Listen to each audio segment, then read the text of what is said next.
countless thousands of people all over every state, in New Zealand, different countries, looking for people just in their area. And this is really important because we know that stuff is happening in our world, and it's unfortunately, the truth is it's going to get more challenging and harder to continue our normal survival. So this is why people are feeling it everywhere.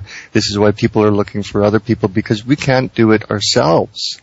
And I mean, I'm not even going to get back into the community issues and things like that we've talked about before. The bottom line is something that John and I were talking about again just the other night, and that is, unless you're some sort of night owl or something, you can't be in a position where if there's martial law in the country or things are happening around you and there's rioting in the street, none of us are in a position where we can stay awake for 24, 36, 48 hours and protect our loved ones or whoever we have in our home, protect ourselves for that matter. We'd have to have other people who could keep their eyes out, always have a watchman and things like that, and these are the types of things that people are preparing for, and that's why community is so important, because you need to know your neighbors, you need to know and set up things beforehand. I mean, there's just no answer. I think that surrounding the issue of community, or inside the, let me say that one more time. Surrounding the issue of survival is this thing called community. Survival is just one aspect, a very vital heart to community is survival.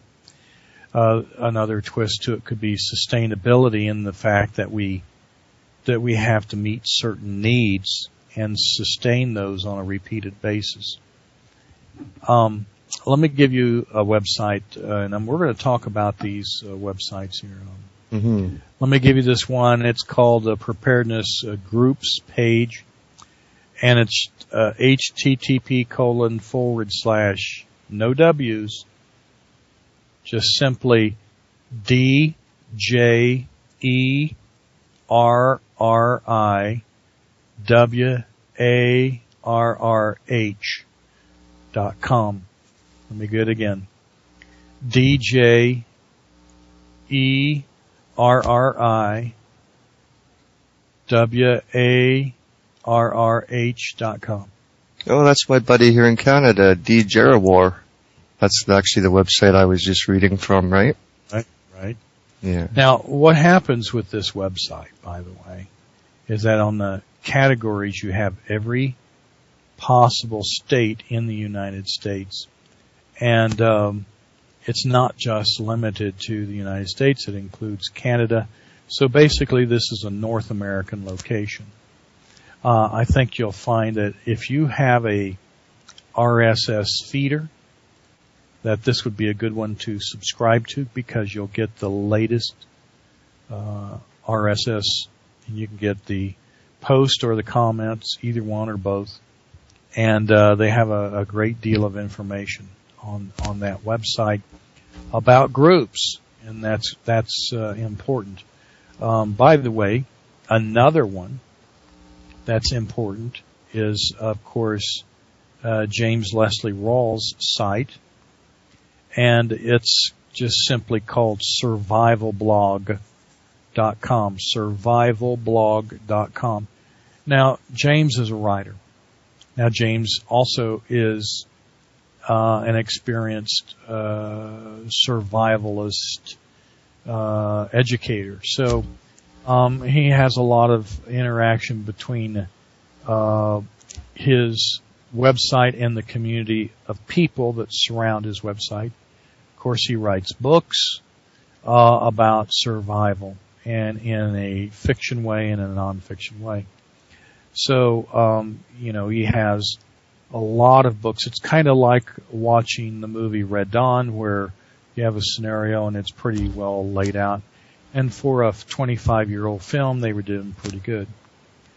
We also have ruralsurvival.info.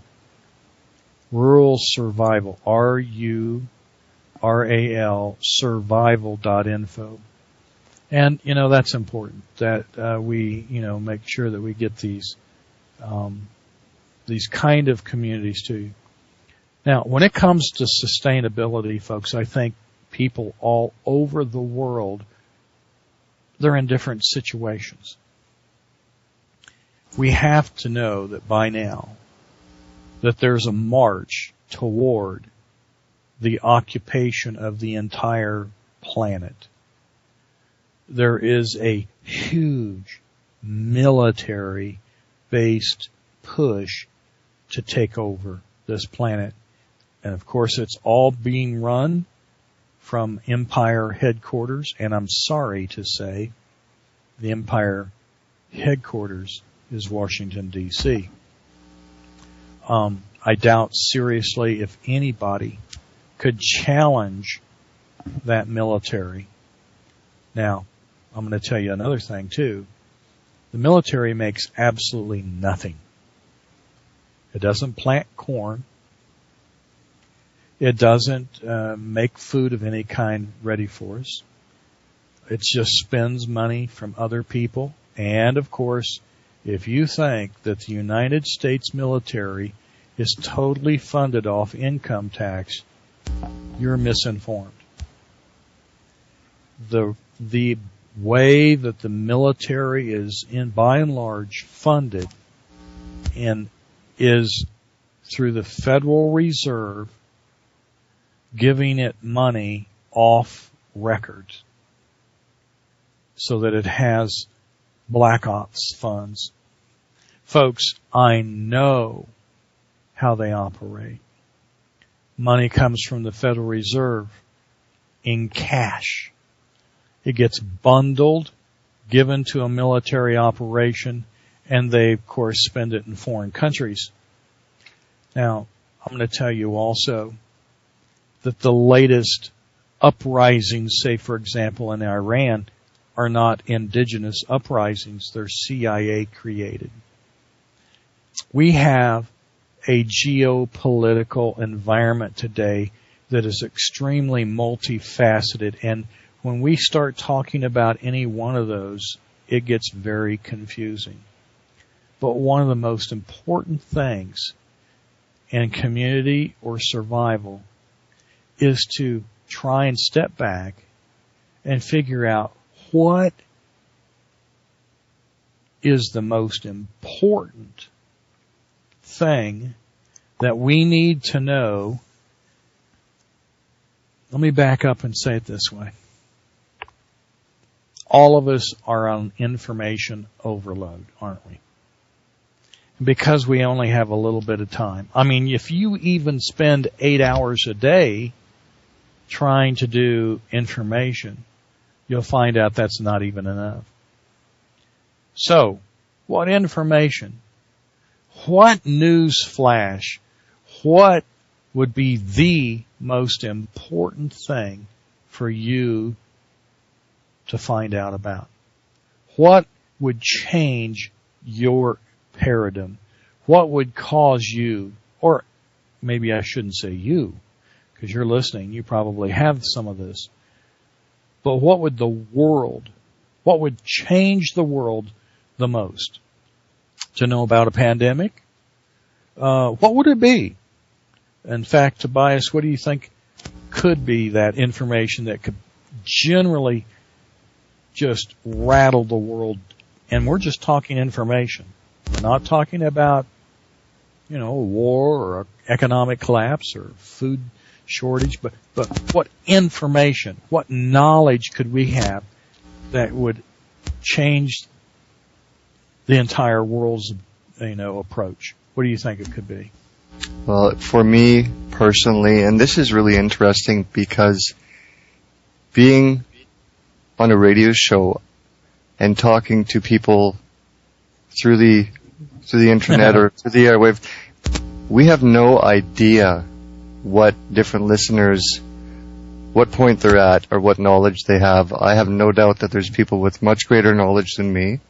And then there's probably people that know very little. Maybe it's the first time they've ever listened to things that we talk about.